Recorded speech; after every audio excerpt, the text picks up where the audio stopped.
One and all, welcome back. This is Night Shift. We are rocking out to some Deadlock today, and it's time for our EU finals. Here on episode 18, we had to bring in the business owner, ZP, for the EU final. That's right, DDK. I found out this guy does all our paperwork. I was so impressed. But let's get to the story at hand, because ZP, we just saw a fantastic start to the challenger match. Then it kind of spiraled out of control, and now we have Leviathan facing off against Abrahams, where the Abrahams are looking for their 5th win in a row. What's different this week, though, is we had to make a ruling as the Night Shift crew that ABL, one of their star players, will no longer be participating in these competitions after 20 weeks of people talking about it. We received a lot of information, a few clips, and it didn't seem that his public apology for previous language use was real. So can you give me an update where we at right now? If I'm a fan of the Abrahams,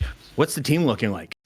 Well, the team right now for Abraham is a little bit of a blast to the past, where before they had picked up ABL, they had Hoot on the team, and Abrahams looked really good back when Hoot was on the team. Then Hoot had joined Buff Enjoyers when Mikhail S. retired, and that's when ABL joined Abrahams. So we've kind of turned back the clock a little bit, and Hoot is back with Abrahams. And I mean, look, you look back to Abrahams' play in that era, it was still really, really good. Hoot and ABL were able to play very similar levels of roles for the teams, and it gets a little bit crazier here tonight, though, Puckett, because Sanya's internet went out. We just got the update like 15 minutes ago, and Listic is coming on in to play for Abraham. So we almost got the old Abrahams like Buff Enjoyers super team going down today.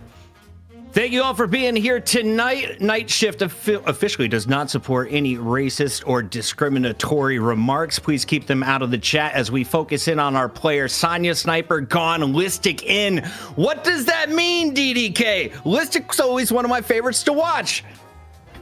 Yeah, I mean, role-wise, definitely a slightly different players, I suppose, but at the same time, like, together, Saint Taz, Demoff, Hoot, Listic, this really is kind of like the who's who of Deadlock in Europe. I feel like you got some of the absolute best players, so I don't think it's going to matter too much that Listic is going to play like a slightly different role. They're going to make it work. They also have Hoot, who can basically play every single character to the best of that anyone's seen, just period. Ridiculous. As we take a look at these preferred characters, ZP, is there anyone not in the meta right now? Anyone on this screen you don't expect to be contested in the draft? You know, right now, the one hero that really has fallen off, that you'll still see here and there, but may not see in this match at all, is Kelvin. I mean, you can make an argument for Kelvin, but a lot of teams have kind of moved away at times, going, look, yeah, Dome is still really good, but you get it maybe half as much as you used to in the past, and your laning phase is really bad. So it's that note of Deadlock where even if your overall kit is good, if your lane phase feels bad, teams tend to move away from you, and the age of Kelvin perhaps has passed us by. The other hero that you might not see is GT. GT's kind of here or there. Like, sometimes GT will be picked in every match, and then other times GT just kind of randomly disappears. I think teams go through a vicious cycle of overrating and underrating, everyone's favorite old man. Gotcha. On the other side of this matchup, we have Leviathan, and we just saw them perform in the challenger matchup overseas. Empty Dreams, OCs could be the 3 competing for your MVP. And Empty Dreams just dropped a 12, 2, and 20 assist bomb on us. Does he get Wraith again, DDK? It is possible. It's definitely possible. It will have to see how the bans work, because Wraith is quite a bannable hero.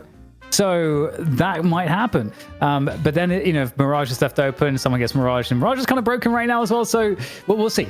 But I mean, the rest of the players in this lineup as well are obviously very, very strong in their respective roles. Obi Kim forever the support, but if you see him on Vindicta, he's an absolute savage on Vindicta. Flammable's holiday play there, playing the pick, was really effective. And then you could also see like a pick from overseas who've got an incredibly good bebop. And there's a lot of versatility on this team. I wouldn't say it's going to be. This is the crazy thing. We just saw how good they are, but is it comparable to the other side of the aisle with Abrahams? Abrahams have better players overall, like across the entire roster, which is kind of ridiculous to even consider. Flammable is one of our players to watch, looking very good on the Holly. So we'll see what's going to happen here as we get back in it. Mr. ZP! Hello. You look gorgeous in the horns. You're just missing a blue face tonight. My favorite Abrams. How are we feeling about this EU final? Do the Abrahams get their guy? Do they even need him in this meta? I mean, look, based on all recent history, you got to give overall advantage here to Abrahams. But I do think Leviathan has been getting better week after week. And I mean, don't forget, too, this is the core on Leviathan that used to be with the one-win team that was at one point the holy trinity of EU. Yeah, they fell off a little bit over time. But, you know, honestly, we've seen so many cycles of Deadlock of a team just grinding up and eventually being the guys. I mean, Abraham's back in the day, that was kind of their thing, right? They used to get just throttled by buff enjoyers until eventually they overtook them. So, you know, any given week, interesting so it comes up. And yeah, we had a requested chat being like, bring back the Abrams cosplay. Now you have a new camera. It's like, well, I can't paint my face blue that quickly, but I can grab horns that are just, you know, somewhere in my room. By the way, big shout out to Harris Heller. He posted these awesome cameras for $100 on Twitter. I sent the link to ZP. We're both using them tonight. What are they called, ZP? It is the InstaLink 360. 2C is the one I got. I think in general, it's the same hardware underneath, regardless if it's 2C or not. But yeah, that matches up well against like $800 DSLR cameras. So yeah, we look good. We look good tonight. DDK, you look better because you have a real camera, but we look good enough on our webcams. We're about to get into this one. We were just buying a little bit of time, and a big shout out to Iron Falcon, who is kicking off our EU final with some positivity. That is a 5 gifted on the channel. Reminder, we are currently at $600 until Deathy hit the $50 donation. So that's going to split 25 more to NA, 25 more to EU. Be like Deathy. You can drop a donation. It'll appear on the screen. You'll get thanked by my man ZP or DDK, but it's time to focus in on the draft. Abrahams, Leviathan. It's going to be Abrahams banning first. Yeah, and we'll get to see how things have evolved. I mean, clearly looking at the last game, it seems like Wraith has gone up even higher in priority, but the ban on Holiday makes sense. Leviathan, I think, is clutched on running Holiday more so than any other team we've seen in NA or EU, and with their entire game plan of early rotations and pressure kind of revolving around the Holiday, I think banning the Holiday first makes a lot of sense. And I don't know if you do this against every EU team, but you do it against Leviathan. By the way, quick shout out also, and congrats to Deathy, who also just launched his podcast recently. I saw his Deadlock podcast, so congrats. Hell yeah. That's over on his Twitch channel? I think they have a separate YouTube channel for it, but I forget what it's called. So Deathy, you should probably drop that in the chat for people. Turn ZP Blue production. It's a demand from Sketchy. Billy is locked in with the blue feet gone. It's time to find out who's going to be locked in for Leviathan. Well, if you can't get blue feet, you might just get a blue body. I still think you're in the world where you don't really want to give up both Billy and Abrams. And yeah, they go, yeah, we're going to pick up Abrams. We're not going to give up all sense of frontline here. Now you kind of wonder, okay, do you grab a Shiv here, secure the rest, or do you go Yamato? I mean, Abrams obviously has changed a little bit, where Yamato's probably less a priority with them with the roster changes, but Yamato still wouldn't be a bad shout. But instead, okay, they go, no, give us the Shiv. All right, it's at the ship. I guess it makes sense, ZP. But I mean, Mirage is, I think, pretty insane right now. But so is Wraith, who is also available. So I feel like we gotta get the Mirage Wraith in before the first stage of the bans comes in. Oh, shout out to Jamside. Small distraction, just a 700 viewer donation from our guy Jamside, and ZP. His horns are getting pink on us, DDK. I think that means he's excited. We're not blue. This is not blue production. Okay, we're getting a little bit more blue. W Raid, thank you, Jamside. Sorry, back to the Doorman and friends. Doorman, super nice pick. You know, I mean, with the doors, obviously unique ability, can do a lot with that, but also the ult is going to be able to just lock out shit from a fight, lock out Abrams, lock out anyone. But there we go. I think this is really important. We get Mirage to be the counterbalance to the Wraith in terms of that insanely scalable DPS that spikes really early on. Yeah. Also, as I'm looking here, I really respect the draft coming in from Abrahams, where they looked at Leviathan in the last game and said, hey, you looked really good at the Holiday. We're taking that away. Oh, your Wraith carried the game? We're going to take that and carry with Wraith ourselves. Where, by the way, grand return of Wraith to EU, where you go back enough in Deadlock history and Wraith was always first pick, first ban. We're back. Wraith is higher in priority here once more. But yeah, for Leviathan, this is where you're going to have to prove that you have more in your hero pool and you're not just, essentially one-tricking to an extent on the heroes that clearly you're already good at. I gotta say, by the way, ZP is also giving me more Oompa Loompa vibes, I gotta say, than Abrams right now. I don't know why. It's the pink. The thing's making the horns look edible. Can you rub your horns for us, confusing. CP? What, you want me to rub Just give them a little tweak? Yeah, thanks. Okay. I wanted to see if they would turn colors as your hands went up next to it. No. Close enough. They're not color change horns to the best of my knowledge. Not yet. We're going to work on that. Every donation that you guys make goes to the players, but every time you sub, we spend more money on ZP's horns colors. Yamato is going to be locked in, and backing that up, we got a Lash. So Lash, only seen once or twice last week, back in action here for the EU final. Yeah, I think Lash is definitely really good. Definitely one of the bigger winners of the newer patches. One quick thing I'll say though is I think it's really important that Leviathans took the page away to deny the Billy page, but they get the page Shiv, which is like the Shiv Kelvin. I wonder if page Shiv, if there's an argument that page is better than the Kelvin combo. I don't know that that makes sense, but it's pretty damn good. You're doing it for the lane. I think at that point, you're definitely doing it for the lane. I mean, Page works well with most frontliners. You could also run Page Abrams, to be honest. We'll see which of the two they want to go with. But Leviathan going with the Bebop makes sense. You still need something to make plays with Holiday off the table. Overseas still has an absolutely fearsome Bebop. So yeah, I think for Leviathan, they need something that would actually give them the ability to make plays, and they decided to go for it. The interesting thing for Abrahams, though, is that Paradox is on the board. They decide we're not going for Paradox. Of course, they took away Holiday themselves. Bebop is gone, and they go, we're okay with just making some plays with Lash and Doorman. So it's a bit of a different approach than how teams have normally constructed their teams in recent memory. Thank you for the tip. We just got another $50 coming in from SLID B729F9B806AB. We appreciate the support here on Deadlock Night Shift.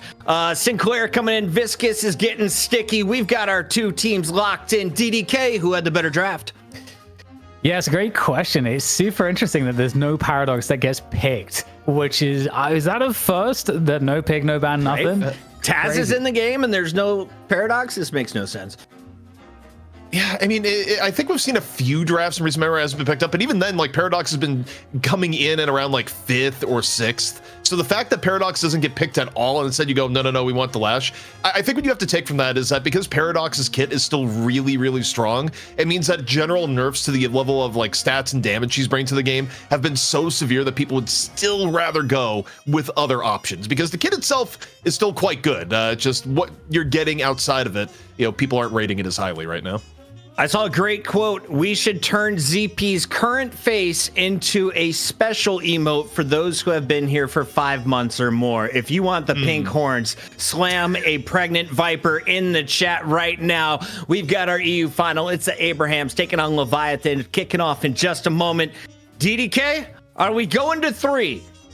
Yeah, I mean, I think there's a distinct possibility. I really do. I am loving that Abrahams have Lash. They have Sinclair. This is going to be a really fun matchup. They've also got the Doorman as well, so they've got like a lot of like really fun playmakers, and they've got really skilled players. So I just never know what Hoot's going to play. So I'm also excited to see that. Is he going to be on Lash? Like, what's he doing?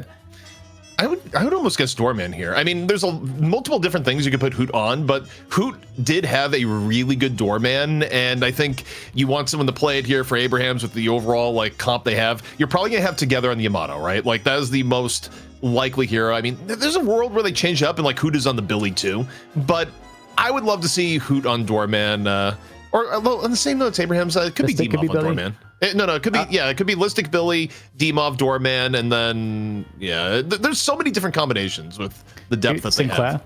They have. Who actually won with a trophy collector Sinclair in a previous DLNS, so we'll have to wait and see. According to the chat, Osis is going to pop off on Mirage. Hoot is going to play 6 different characters for the Abrahams, and Wraith or Billy will be played by Listic ZP. Which one of these is accurate? Who knows? I think especially when you're changing up team stuff and the team hasn't been seen in this composition for a while, there's a lot of different ways it can go because players like Listic and Hoot do have really deep hero pools, and they're filling for Abrahams at the same time. But hey, I mean, look, you're looking for a classic frontline. There's very few players that play Billy better than Listic, so that wouldn't be too surprising here. in the moment. I think when I look at the Abraham's comp, though, the interesting thing for me is that you're really going to clutch pretty heavily on Doorman making more plays than normal and Lash getting a little bit more higher value, because otherwise you're not really getting the pick potential that you have if you're running something more traditional like a Paradox or a Bebop. And all this is to make room for your Wraith to get really farmed for the end game. And, you know, ideally your Billy gets part of that too, because Billy's still an absolute beast if he gets a bit ahead of the game. Leviathan needs 1 more minute, so if we have any mods, I feel like we need to get the predictions brewing over on YouTube. We've got over 1,000 people concurrently live streaming this one from around the world. Over on twitch.tv, we're sitting around 1,800 viewers, all of you supporting Deadlock, and this is a community-funded show. Thank you for the donations already. You guys have upped the prize pool, $50 in Europe, $50 in NA, and we've got some celebrations of our own. In the last 30 days, Pregnant Viper's been spammed 1,900 times, DDK. We never thought this was a thing. Now it's more than a thing. It's something that's being spammed nearly 2K times. It's a movement. It's a movement. Lash boy. Viper ship is the current. I was told McGinnis Mo is the future. Go ahead and weigh in however you want in the chat, friends and family. It's time to get into game number 1. It's the Abrahams. It's Leviathan. This is episode 18, EU Grand Final. On the mic, DDK with ZP. Yeah, the fact that the follow through there are people saying like, get the McGinnis Mo ship. I mean, man, oh man. You know, I'll just leave that one as it is. But getting into the game here, Dan, this is going to be really interesting. I think anytime you have roster changes on a team, there is like a level of vulnerability that you do potentially experience. But also the players you have subbing in are so battle tested and so veteran that it's almost hard to say that you're actually at a disadvantage. Yeah, I actually don't think so. With the subs that we see here, Listic and Who, I mean, you couldn't probably really ask for better subs for this, but like for the specific team as well, not just like the quality of the players. So it very much does feel like that, and it feels like we're going to get a great matchup here. And I'm curious about Metro, though, to be fair. how these lanes will go. You what, mate? Yeah. No. I just said they could have gotten Metro, but. As we look at the lanes here, so we got a little bit of illumination on who's playing what, and it's Demov on the Wraith. So that is one thing I didn't necessarily see coming. I thought it would have been Demov Doorman after looking down on. You got Hoot on Lash, and you got Listic on Yamato, which also kind of interesting because I rate Listic's Billy really highly.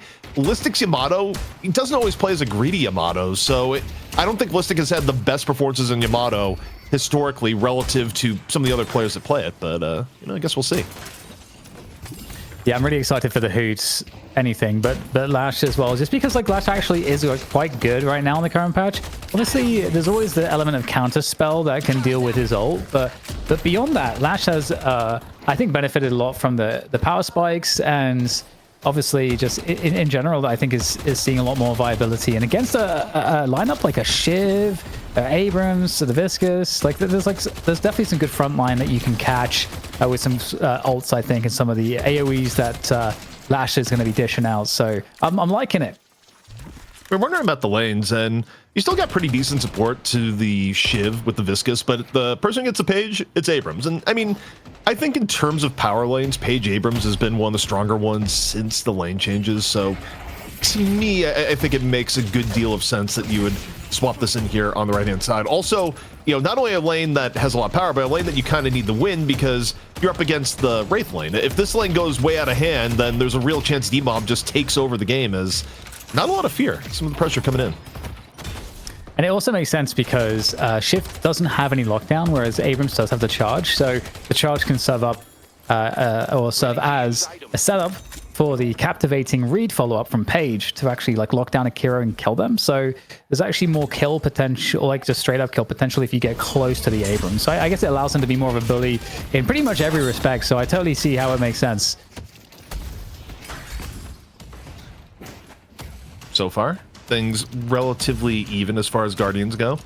Look at HP for Together, things a little bit on the lower side. Like, you know, for Abraham's lane wise, that is the Billy Sinclair lane, and so far the Viscous Shiv lane doing a reasonable job there. I mean, honestly, I still think when it comes to Viscous, while the pick rate for Viscous still varies in comp, still one of the most deadly laners in the entire game, the ability to take things over and, you know, be highly bursty, put people in a rough spot. So anytime a viscous lane does well, it's not really a surprise to me. Really nice early kill onto... wait, who died? Who's with Yamato? Now someone overseas. Dan, are you seeing the future? You're just like, who died? I was like, no one has died, Dan. It's like your brain actually just overclocked into the future. I don't know. I'm going precog. Precognition. I don't know. But I was going to say that. Okay. Oh, this is a great catch. Who on the box run there? Really nice snipe onto OCs. But I was going to say, like, that mid lane, I feel like that mid lane, in theory, should be kind of dominant for Listic and Taz for quite some time. Because I don't think, if you're in, you know, Mirage and Overseas' position, I don't think you're looking to really get too active until you get to that 4.8k, like, Spirit Spike, at least for the Mirage. Because otherwise the lane's, like, very dangerous. There's just a lot of burst damage and slow from the Doorman and the Yamato, so... Pretty nice early start, I think, despite OCs getting caught there on the box run. Also, we are $6 away from the 90s early aughts classic of 1337 to the prize pool. I'm just saying, you know. We all eat hacksaws. That's how you really date yourself. Because like, what is a 1337 anyways? You know, Deadlock friend's a little bit older. People definitely get it, but there's some people scratching their heads going, what in the world are you talking about here? D-Mob, though, off on the right. Able to find one, and the Abrams Page lane having some difficulty here as D-Mob 4.2k. Not the start you want to see if you're Leviathan, because a Wraith that's starting to get ahead this early easily can go even further ahead. Now a little bit of buff contest here. Up and over, 3 men for Abrahams, all for the buff that goes the way of D-Mob. Vitality, and not going to feel any fear diving this one down. Yeah, Mosey's getting caught out, slowed down a little bit in terms of the farm. Again, he's going to be the counterbalance to the Wraith when it comes to that just pure DPS. OCs is... I feel like OCs is also going to be one of the best answers for actually taking down Billy. Given how tanky Billy can actually be when he's running at people. Just getting the spike that you get on the Jin's mark is pretty insane. And that's a great tool against the Billy. D-Mob just picked up another. This is the one interesting thing with Deadlock relative to other MOBA flow. This early on, if you are having this good of an early game, there's not a ton you can do. I mean, there are cases where we've seen people lane swap, but it's really an emergency maneuver. And generally speaking, it's up to the lane itself to figure it out, but there starts hitting a point where you get this far ahead. You get a Page at 3.8, the Abrams at 4.2, and now D-Mob about to hit 6k. I mean, it starts getting untenable to do anything of use into this lane. Ooh. Closing the distance. And yeah, this is looking really, really nice here for Leviathan there, in that position. Oberkin on the Viscous is pretty awesome to see. It's great to see how much Oberkin's flexing onto other stuff in the last couple of months. Yeah, even in his time in Buff and Joyers, Oberkin definitely didn't have the more locked-in support hero pool that some of the other players in the role might have had as Listic. Finds OCs over in the middle. Mid lane, in terms of Guardian HP, actually a slight advantage of Leviathan, but you know, the last few minutes has been much more in the Listic and Taz starting to take advantage on the lane. Though directly into the Hyper Beam, things getting a little bit precarious here for Listic, who decides to charge it, understands his fate and where it's going to go. Oh my god. He's got like, oh, he's less than 10 HP. That's so ridiculous. I was like, how is he alive? I mean, at that point, Listic made the right call to dive in. Like, he was going to die there no matter what, but he had a real chance of at least making it an even trade. That is true.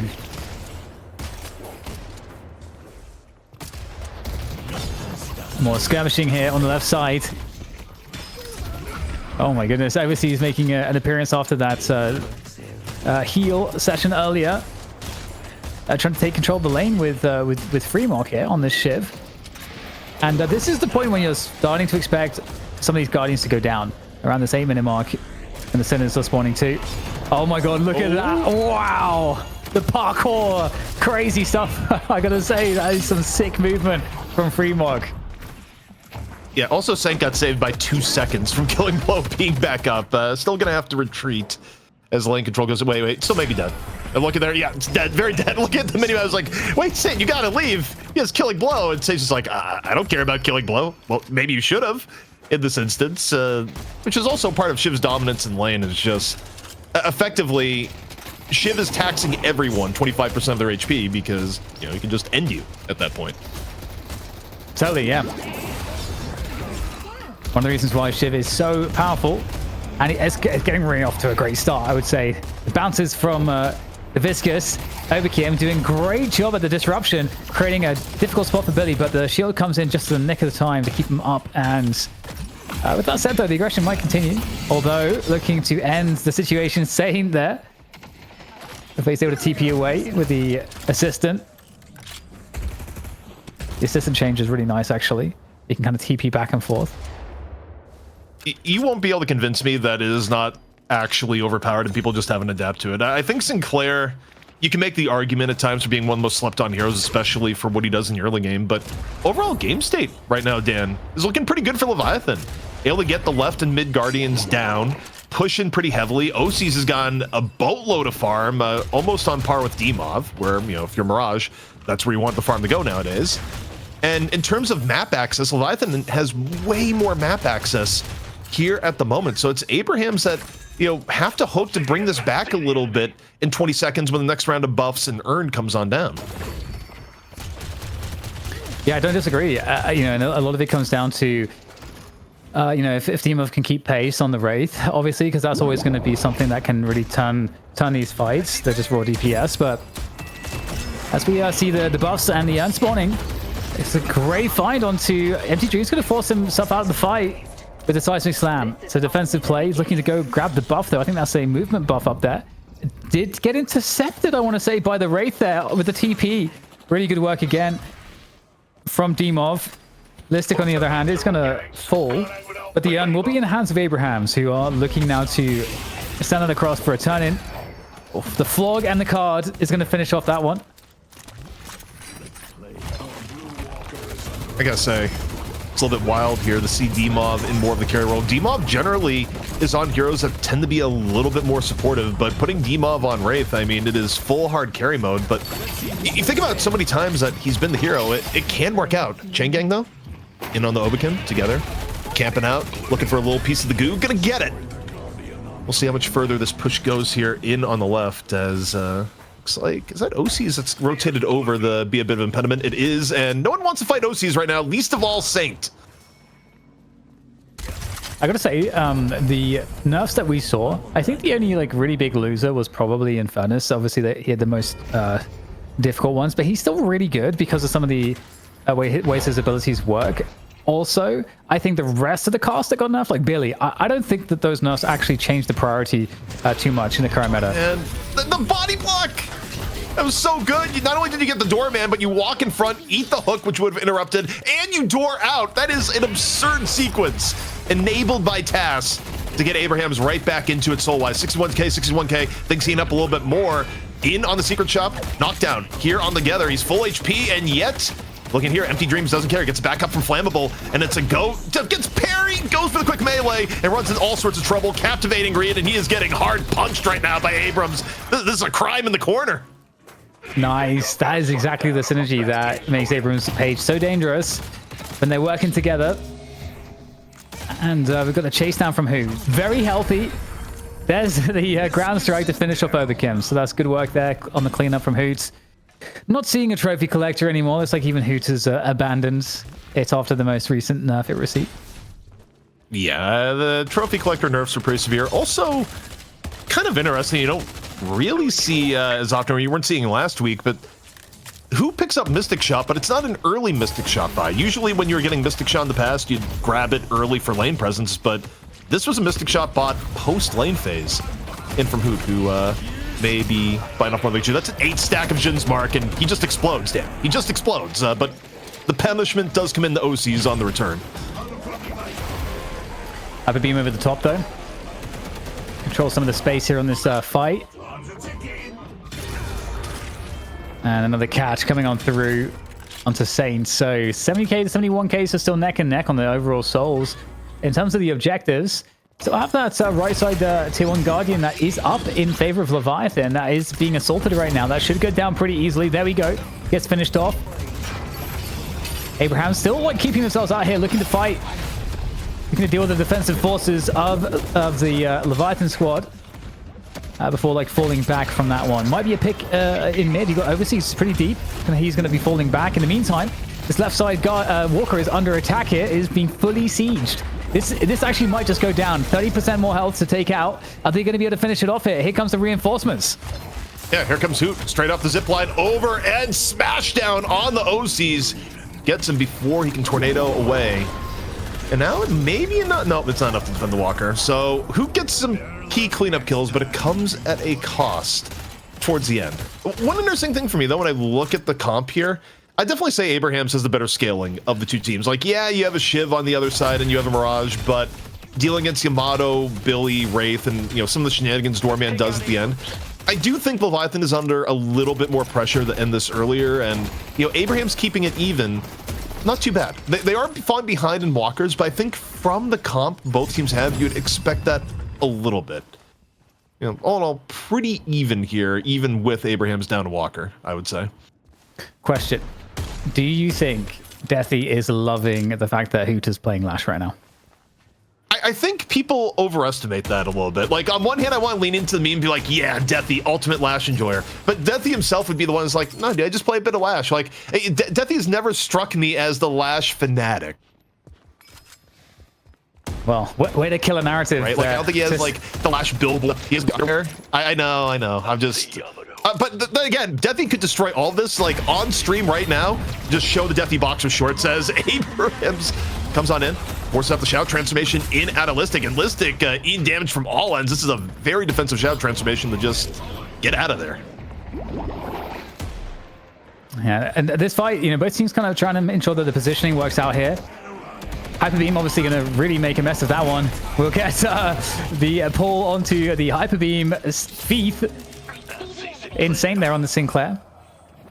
And it will be controlled here this turn by Leviathan. So they're going to have that one. That's a really nice pickup. 90k to 90k. Completely dead even on the souls. And right now with this earn run, Leviathan looking to get an edge on... Whoa, okay, we're doing mid-boss? We're doing mid-boss CP right now. A little bit risky, but there's no shadow transformation up. The main thing you have to worry about is Lash, and is Hoot gonna get in there in time? It's looking like there's a possibility. Yamato is there. Here we go. Page All is in. It's a full melee here in the rejuve, and two of them are grabbed by Abrahams.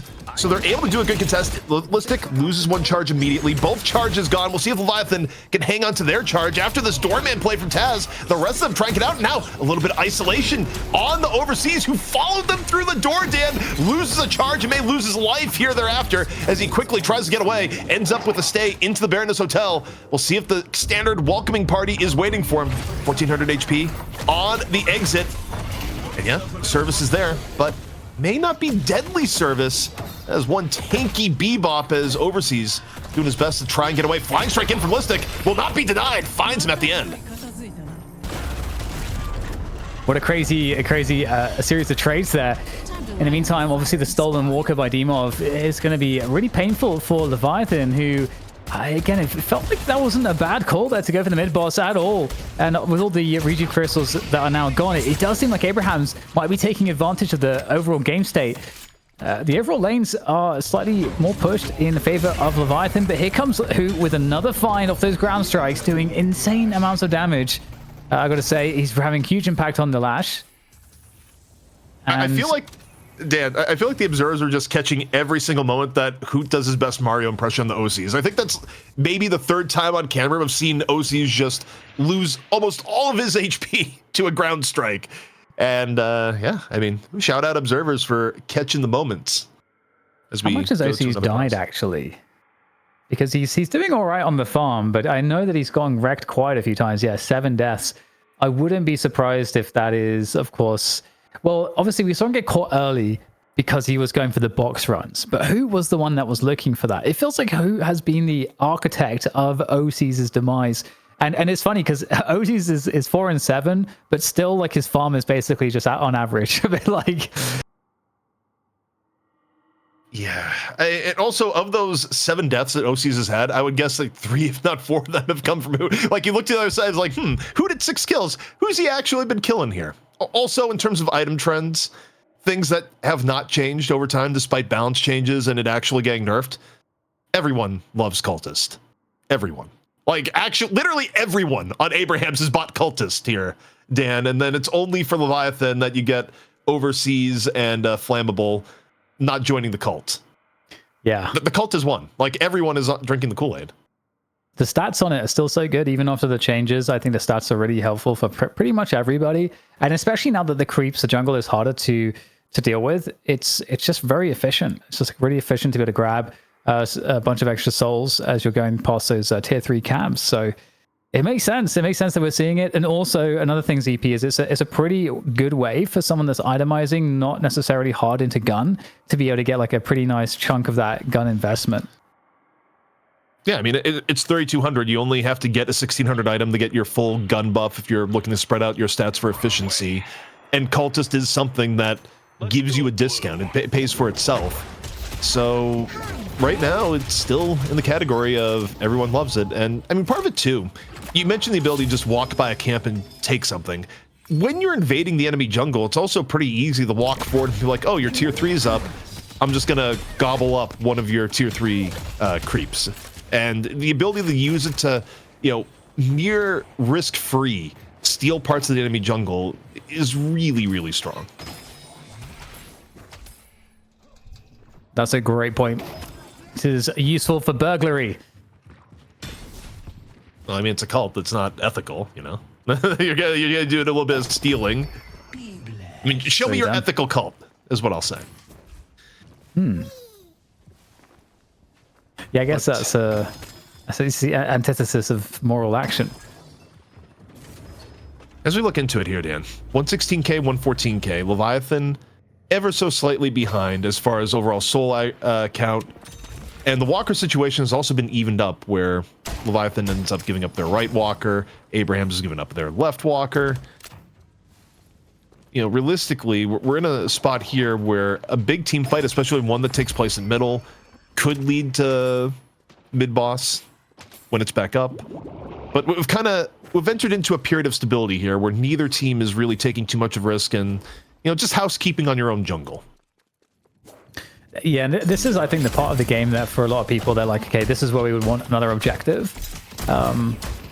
Because there are these lulls that exist still, which is not necessarily a bad thing, but right now, really all there is to do when the jungle is not even present is try to look for picks. And so you're kind of relying on pick setups. And right now the positioning is around the bridges. We've got the bridge bus coming up in 40 seconds with the urn as well. I think the other thing of note here too, and why we've kind of hit a period of silence, is in terms of picks, it's really just kind of overseas that would be looking for a pick right now. For Abraham's, they're not running a characters that are more of the raw, in-your-face, look for a pick. Sure, you're willing to punish a positioning error and have people rotate onto it, but you're not outright opening with swap, lasso, or hook. Whereas, Leviathan, they still have hook options, but all right. We get positioning engages. Here we go. Into the battle we go. Empty Dreams finds Tass immediately in off the pickoffs. 2 quick ones here for Leviathan. Here we go. Looking to chase it down through the corridors. Abrams, no fear at all. Oh, the catch right before the door, right before the safety was reached. And that is just Abrams just bullying absolutely everybody there. Leviathan, it will lose Empty Dreams, but he did his job. 3 players down for Abrahams at the moment, giving Leviathan full run of the map at this point. There is still a bridge buff up. The urn is being carried across the map as well. Creeps are actually hitting that left side walker for Leviathan, so they got to be cautious of that, but they're in a great spot. And look who picks up the spirit buff. It's actually Mirage. That's going to make the Jin's Mark absolutely nuke opponents. OC is going to be scary for a while. I think the interesting thing is, even with those picks, Leviathan wasn't able to be swift enough to get the urn over, and in fact, maybe a catch here. We see Hoot directly on top of Obakim right now. Of course, Viscous still slippery to deal with. Not stopping Listic and Hoot, though, from poking and looking for the opportunity, but we do see Obakim able to squeeze away. but you're not able to be swiftly taken over to the other side, and Abraham's very invested here, Dan, defending it. No death slam, no problem, as the ground strike is massive in off the top, followed by the call bell. Freemock's HP just completely annihilated off the initiation from Hoot. And now suddenly big problems for Leviathan. Now, who's going to be able to save them? I feel like OCs is a part of that picture, but he's just like trying to kill base guardians right now. He's not even in this fight. He doesn't have Traveler, so he can't join the fight, and so his teammates are completely routed. But OCs is going to be the key in these fights, these team fights in the future, I think, because the damage output otherwise is not going to be there. Still, though, big damage done to the Walker. Look, you got the escape made by the Abrams. Empty Dreams trying to get out of this position. And you got Doorman looking for him. Wait, hold up. OC's there too. That wasn't... No Travelers were involved. That was just a quick teleport, and the chase down here. Listic is out for blood. This is like, I got him. Wait, flag strike over and in. This is maybe a little bit wild. We'll see if this works out here for Listic, and the chase down still absolutely fine. Not met with the charge by Empty Dreams. Empty Dreams full on retreat. Doesn't want to take the fight no matter what. Listic still going on in there. In off the power slash, another flying strike. Not quite enough to finish off Big Blue. Looking here at together though, laying into the front line. Death slam attempt here by Hoot, not quite hitting what it's looking for, and the chase down there, as explosive as it was, both teams leave unscathed. Yeah, Abrahams didn't get the key connections they were looking for. Oh my god, look at the tech. Hyper beam up high in mid.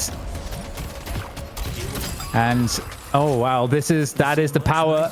That's the power of the Mirage. OCs is going to get scarier and scarier as time goes on, as he starts bursting away at the mid boss. I don't know that he has any life leech here though, so that's a little bit annoying, but does get the page shield coming on through. That's going to make him do even more damage. And right now, Leviathan once again going for the mid boss a second time. They're going to be able to come out of this one better off. Abraham's, I mean, if they can test, they don't have a lot of tools here. This is just kind of a raw going on in. Page ult comes in. One rejuve, though, already stolen. This time, though, Leviathan ends up with two, and immediately, likely to be taxing Abraham's rejuve, they were able to steal. Both teams trading back and forth. OC's first to go down, gets this new lease on life. Abraham's loses their rejuve. Leviathan still up one, and now for Abraham's, the objective has to be the leave. You've taxed Rejuvenator, but you cannot give up extra kills here in the moment. You take down the Abrams, you get the last rejuve, but now you're going to pay a price on the retreat. You've already lost two. And we'll see if this ends up with Midwalker going the way of Leviathan, but a pretty good contest from Abraham's, given where it started. Oh, huge follow-up. Oh, wow. Freaking Mod coming on with that Shiv as execute one after another, killing blows, doing so much work here. Really good stuff from him.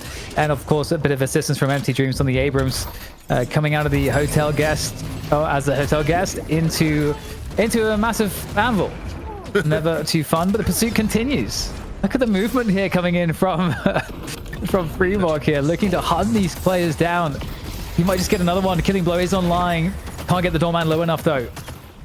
Dan, the anvil comes complimentary with every stay at the Baroness. Just, another way they're improving service over every other cursed hotel in the country.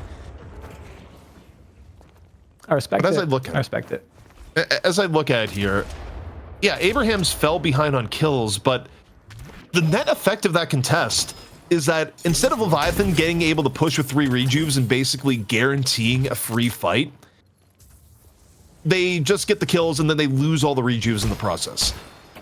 Given how Leviathan was able to start that up 1 with the pick on the task, who's your best person at contesting mid-boss no less, that was about as perfectly played from Abraham's as you're gonna get in that situation, and it's how you stay in the game when you're in that spot. So Leviathan, really good call to go mid, but an even better call in my mind for Abraham's to go for the contest and how they played it.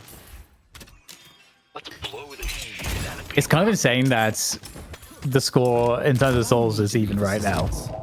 23 kills to 25 kills. 122 action points to 122 action points. Like it almost cannot be closer.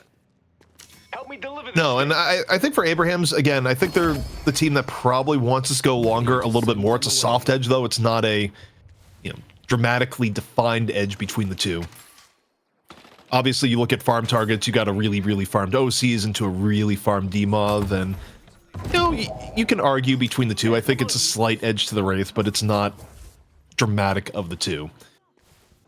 And we'll see where this urn fight goes. Still give me a long while before next mid boss is up. That's the rejuve timer that you see in the lower right, not the next mid boss. So I think it's around like 3 minutes till next mid boss.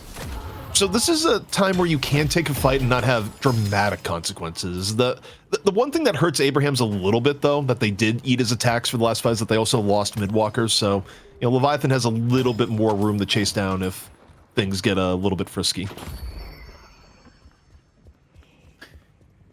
Well, the urn positioning is obviously key right now. The threats from Abraham's that they want to go for the turn-in is there.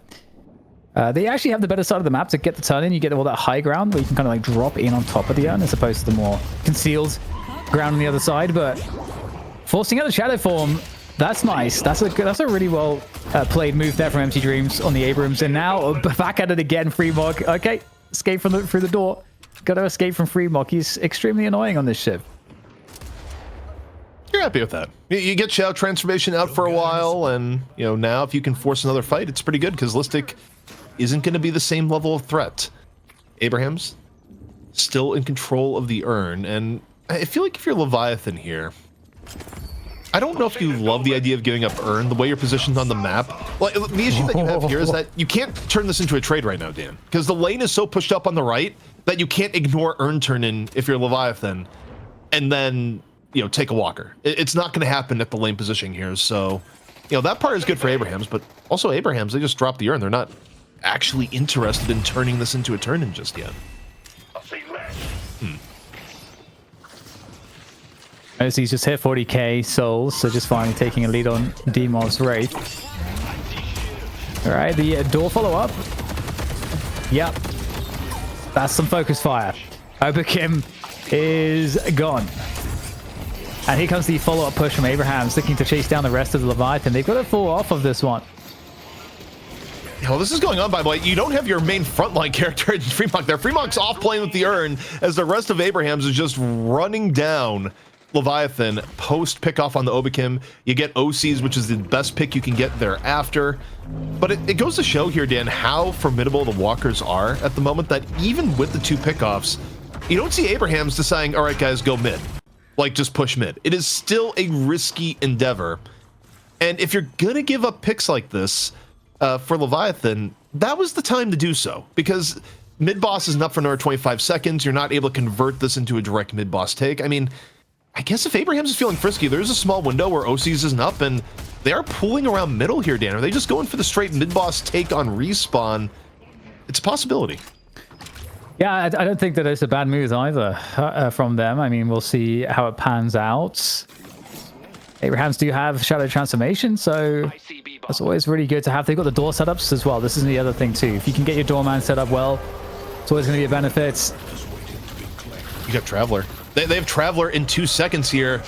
So if they go full engage, they're going to be able to go in. Or you just give it up. Do you fear the doorman? Here we go. Contest coming on in for Leviathan. Death Slam up and over. All 3 rejuves secured by Abraham's. Courtesy of the Death Slam, providing a little bit of covering fire, but 2 rejuves immediately down. Leviathan playing the long game here, taking advantage of the poke from the outskirts. OC's got a lot of damage in. Now Demov getting chased here by the Abrams. Off to the side. Charge comes in. Does not connect. Demov able to not get hit here in the moment. 1 rejuve left here from Abraham's. Both teams pretty darn low here in and of the moment. Leviathan doing a great job of burning on the rejuves. OCs and overseas grab another 2. All the rejuves are gone, but the fall through on the other end from Abraham's able to clean things up. 2 for 3 here so far. And this is again turned into another mid-boss here, Dan, where neither team may end up with a huge advantage. It might be enough of an advantage, though, and mobility for Abraham's. Only 2 players up, and there's 2 walkers that are up for the grabs, as well as the urn, and this might all get cleaned up here in the time that it takes to respawn, because there's just not enough defense, and with overseas going down, this is surely going to be 2 walkers and an urn, and that would lead the Abraham's to have a decisive advantage. Already 10k in advantage right now, looking like it'll probably extend to 20, 30k, and they'll be in prime position. The only thing, though, ZP, is that there's no mid-boss for quite some time, so the next stretch is into the base for objectives, and I don't know how they're going to do it, even with a 20, 30k advantage. Not anytime soon. Okay, all right. Wait, that need to happen! Flammable hyperlines himself because, okay, in fairness, I don't think Flammable thought Demov would keep chasing. But if Flammable just kept running into the fountain, that wouldn't have happened. Demov just goes super aggro, and Flammable gives up the hyperline. That's unreal. And now you have this moment of window here where, yeah, no rejuves, but you're able to get the walker. You might be able to get the walker here on the left, but okay, the full contest is coming out. We'll see how quickly they can burn this down, because in off the top is coming in Empty Dreams and Free Mock. The meat has arrived. Yeah, if Abraham's not careful, there could be an issue, but a nice grab coming in from who's able to kick down the Viscous. At the very least, Overkim is in trouble, has to cube himself out of that one. So with all of that said, is OC's able to get the damage in there on the back line as he's firing away. He's got the tanking from Freemock, and eventually that front line is gone, and now all focused onto OC's there on the Mirage, unable to escape. Absolute decimation from Abrahams as they look to wipe Leviathan yet again. Dan, you know what would have been really helpful in that fight? You know what could have turned that fight for Leviathan? A Paige, if she doesn't hyperline herself from Demov going super aggro. True. Oh, boy. Yeah, that's a fair point. And now the base is going to get destroyed. There's nothing to stop it, really. 3 players are up at the moment for Leviathan, but they've got to be so careful not to stagger their deaths. They need to, essentially, they just have to say, yep, we'll do some poking, but that's basically it. We need everybody up to defend the pit. This is brutal. Leviathan was playing such a good game. And yeah, I mean, the mid-boss overall went in favor of Abraham's. But the real tragic part was losing the Page for that Walker fight. I honestly think you look at the sequence of events there, Dan, it may have been better to just give up the Walker. Because by losing the fight at Walker, you end up losing both shrines, you lose first stage patron, and now you're a good 30k behind, which is very significant as far as team fights go. Mid-boss is coming up in a minute 20. Still not out of the realm for Leviathan to turn this around, but they are now clearly behind, whereas up until this point, it had been very even between both teams. Oof. It's crazy. I mean, when it rains, it pours. In this particular game, it was just neck and neck until like a minute ago. A very exciting matchup so far between these two teams. The way back in is going to be very difficult. It's going to require like a really perfect engagement, initiation, maybe a mistake, an overextension, allowing an early pick. These are the types of things that Leviathan kind of need to go their way to have any chance at bringing this one back. Okay, step one for Leviathan. You want to win the next team fight. This is ultimate free, like 9,000 IQ advice. Kill Demov. Kill him. Take him out. But realistically, you do need that sort of freak play where you're somehow able to catch Demov out of position and eliminate him at the beginning of the fight. Then you have a chance. But you have to get through the overall positioning of Abrahams. You have to not get crunched by Hoot, who's done a great job at initiation in a lot of these fights where, I mean, look, a lot of people for MVP, maybe you'd have to give it to Demov if it was a best of one right now because of the hyperline play. But prior to that, I would say Hoot. Hoot has done such a good job at a lot of these open initiations to find pickoffs, to put Freemock in a bad spot, to give Abrahams an edge, even when they're behind. That, you know, Hoot arguably is still the bigger threat as Demov right now on the hunt, looking for his counterpart here on the carry. The telekinesis in. OC's getting slammed and is done. The Page ult a little bit too late, but you know, it's not late. The death slam as Hoot looks to put this one away. Yeah, this has got to be it now. This is such a strong advantage. No players left to fight. It is just a full escape attempt. And I mean, you can only go so far to escape here. The base is basically gone at this point, so what are you even escaping to? And the mid-boss is up now too. So at this point, Leviathan are fully checked out. Leviathan, they're in a tough spot. If you're Abrahams, you just end it. You don't need the aid of mid-boss. You got plenty of an advantage. You just gotta go smack what is still a very weak second stage patron. Yeah, there's hyper beam up above, but the backdoor prevention is gone, and Abrahams, who are at death's door at points in this game, they bring it back, and they take down Leviathan for map 1. But Dan, it was... Map 1 in the books. Wraith reigns supreme here on our Deadlock servers. It's week 18. The Leviathan are our challenging squad. They came in pretty unscathed, but now Abraham's handing them the first loss of the night. It's first to 2 wins. Let's take a look at some of the highlights as we welcome DDK and ZP back in. I'm your host, Chris Puckett, and we want to thank all of the subscribers during that last game. Generic being our most recent Prime subber. Here we go, starting things off with the Blue Man. He seemed pretty filthy until the late game when the Wraith took over. What'd you see from him tonight? I think what I'm seeing from Empty Dreams is just the biggest player glow up I've seen in a long time from multiple players. I mean, Empty Dreams has never been bad at the game, but Empty Dreams has shown really good versatility, whether it be on Abrams, whether it be on Holiday, even Bebop. Empty Dreams is just looking to be the universal playmaker no matter what he is on, and has been such a threat for Leviathan, even in games that they have lost, that to me, I feel like his superstar status has gone way up the last few weeks. Is this where the game flipped, DDK?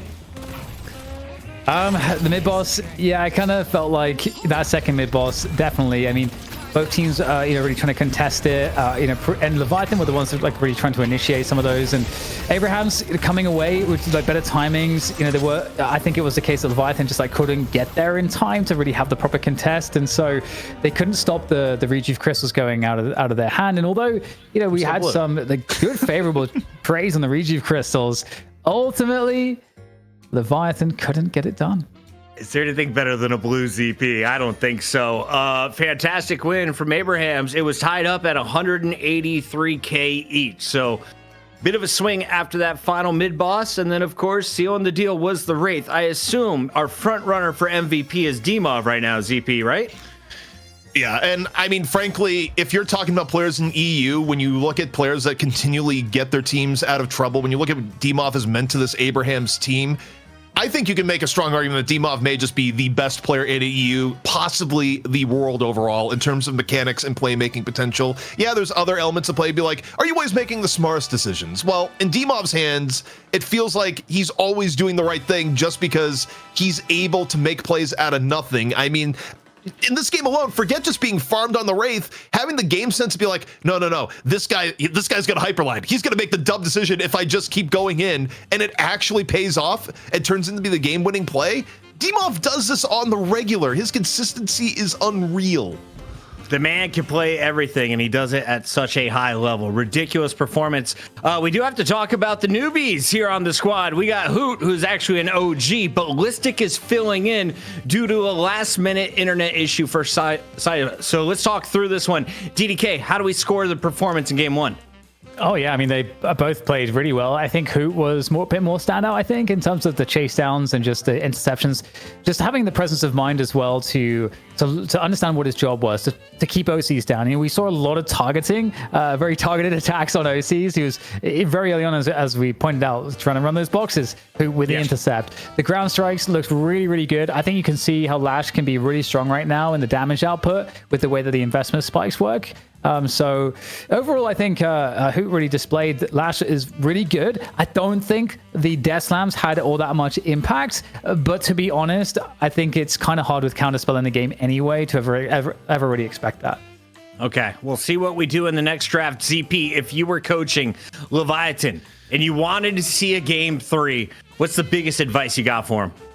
I think you got to either lock down the Wraith for yourself or ban it. I think that is the one thing that we've been seeing across both games now, regardless of teams. The Wraith has been too good. Yeah, Mirage is pretty decent, but yeah, Dimov may be a good player, but we also saw what Empty Dreams was able to do in the Wraith in game 1. Wraith may just be too good to give up right now, so either lock it down for yourself or ban it. Those are your options. Ladies and gentlemen, we're going to a quick break in between games. While we do that, shout out to Slime, Vachi. Let's try this again. Vakachi Muela 15. Thank you for rocking the Prime. Give us Amazon's money right before Christmas time. Also, reminder, you can hit the donate button directly below the Twitch stream. All the money raised through that button will go to the players' prize pool here on episode 18. It's DDK, it's ZP, it's Abraham's Leviathan. Game 2 after this. Welcome back, everybody. DDK rushing back with a full jug of water because he knows he's going to need it. This one's going to a game 3, and Jake told me during the break, nothing. Jake, you just rejoined the show. How we feeling? I'm excited, man. That was a great game 1, honestly. Like, I expected the Leviathan would be able to put up a real challenge for Abrahams, but I didn't think it would go that close, that down to the wire. I mean, it comes down to a couple key moments, key fights that decide the course of the game, but these are two teams that look very evenly matched. I wouldn't be shocked at all to see a game 3. So far, has it been superpower or teamwork that's been the difference maker through game 1, DDK? I mean, I don't think you can separate them. I think everybody's doing their job. Some of the team, the members of the team have roles where there's more star power that's kind of inherent to that role. I think what's going to be really interesting is how the reaction is now in the draft, because when you get, you post that first map, that really tells you so much. Even if these teams prepare a lot, nothing is going to tell you more than the first map of the series. So now we get to see like what are the bans, and having the Wraith Mirage like counterbalance the situation. That might get mixed up now, and I think that could be pretty powerful in terms of how it could change the game. So I'm excited for that. The viewership number keeps climbing, and we are not even halfway through the show. Reminder, after Europe, we go over to North America, but we got to remind you what just happened here in the first game. It was tied at 183K net worth for both teams. In the end, though, you saw Dimov going on a 6K spree, a bit of a pull-away 10-kill difference as Abrahams lock up a comfortable finish. You see that line graph at the bottom. Can you walk me through that, Jake? For anyone who's new, how's that thing working out?